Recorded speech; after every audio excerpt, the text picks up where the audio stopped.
Você vai fazer o Enem? Então esse vídeo é para você. Eu vou listar para você 3 coisas que você não pode fazer na prova de matemática que vão te prejudicar muito.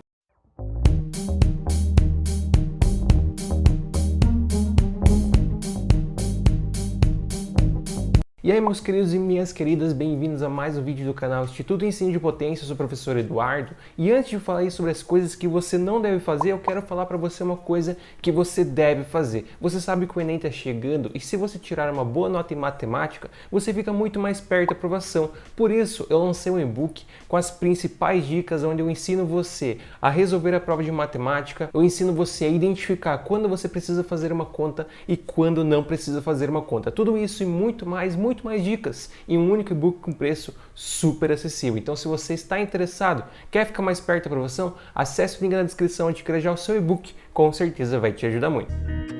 Então vamos lá, vamos falar as nossas 3 dicas, 3 coisas na verdade, que você não pode fazer na prova de matemática, que com certeza vão te prejudicar muito. A primeira coisa que você não pode fazer é sair fazendo conta sem pensar. Muitas pessoas chegam lá na prova de matemática, chegam para resolver a prova de matemática e o que acontece? Elas vão lá, nem leem o enunciado direito, não interpretam, não analisam o exercício e já saem fazendo conta. Por exemplo, elas veem um exercício de gráfico, veem um exercício de função de segundo grau e elas não param para analisar, para interpretar, para ver quais contas são necessárias, para ver o que você pode fazer, se você pode economizar alguma coisa, se você pode simplesmente resolver apenas pela interpretação. As pessoas muitas vezes elas saem fazendo algumas contas que elas não têm certeza que elas precisam fazer. Então é totalmente errado e é totalmente equivocado você chegar lá na hora da prova, chegar na hora de resolver as questões de matemática e sair fazendo conta sem ter certeza que você precisa daquelas contas, sem ter certeza de que aquilo realmente vai ser necessário,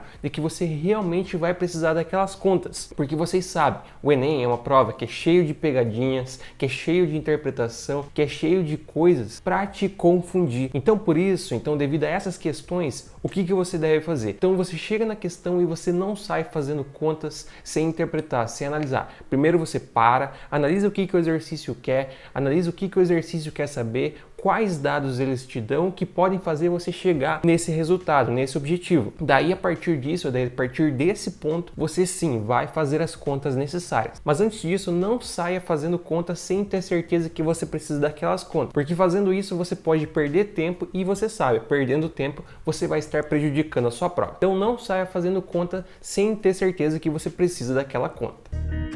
O segundo erro que você não deve cometer é fazer aquelas questões mais difíceis no começo. Por que você não deve fazer as questões mais difíceis no começo? Porque você sabe, as questões mais difíceis necessitam de mais tempo, você vai ter que colocar mais energia, muitas vezes você vai eventualmente não conseguir fazer, isso é totalmente normal, acontece com muitas pessoas. Então, se você no começo da prova, lá no início, já estiver resolvendo questões difíceis, já estiver empacando questões difíceis, o que vai acontecer? Você vai acabar perdendo tempo, você vai acabar cansando demais e tudo isso é prejudicial para o restante da sua prova. Então, por isso, você não deve começar com as questões mais difíceis, porque com as questões mais difíceis no início da prova, você vai perder muito tempo, vai ficar muito cansado tentando resolver aquela questão e se eventualmente você não conseguir resolver, você já vai ficar frustrado e assim o seu psicológico, assim a sua mente vai ficar prejudicada para aquelas questões mais fáceis que iriam te garantir uma boa nota. Então por isso é totalmente equivocado começar resolvendo as questões mais difíceis. Se você leu uma questão, analisou uma questão e viu que aquela questão é difícil ou viu que aquela questão você vai demorar muito para conseguir resolver, o que você faz? Você pula essa questão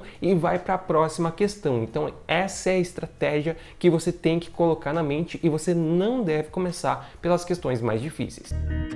E a terceira coisa que você não deve fazer é chutar sem ter uma estratégia. Daí você vai falar, Eduardo, então você vai ter que ter uma estratégia de chute, você vai ter que pensar em alguma coisa para chutar? Sim, pessoal, o chute ele faz parte da prova. O chute é totalmente importante, porque pensa o seguinte, vai ter 45 exercícios, certo? No caso de matemática, sem falar das outras matérias que você obviamente também vai ter que resolver naquele tempo de prova. Mas falando de matemática, você tem 45 exercícios. Você tem aproximadamente 3 minutos para resolver cada exercício. Eventualmente, infelizmente em alguns casos você não vai ter tempo, não vai conseguir tempo para resolver todos os exercícios, ou em outros casos o que pode acontecer? Você pode se deparar com um exercício que você simplesmente não consegue resolver, ou você não vai conseguir resolver aquele exercício por não lembrar do assunto, ou vai estar tão cansado que não vai conseguir resolver, ou qualquer outra coisa que vai fazer com que você não consiga resolver o assunto. Então o que você faz? Quando você não consegue resolver um exercício, não tem tempo ou não lembra como resolve, ou simplesmente empacou, você tem que ter uma estratégia de chute, porque com a estratégia de chute, as suas chances de conseguir acertar esse exercício que você não conseguiu resolver aumentam muito. Então essa questão da estratégia de chute, ela tem que fazer parte da sua prova. Você não vai chutar os 45 exercícios pela estratégia de chute, não. A estratégia de chute você utiliza em último caso.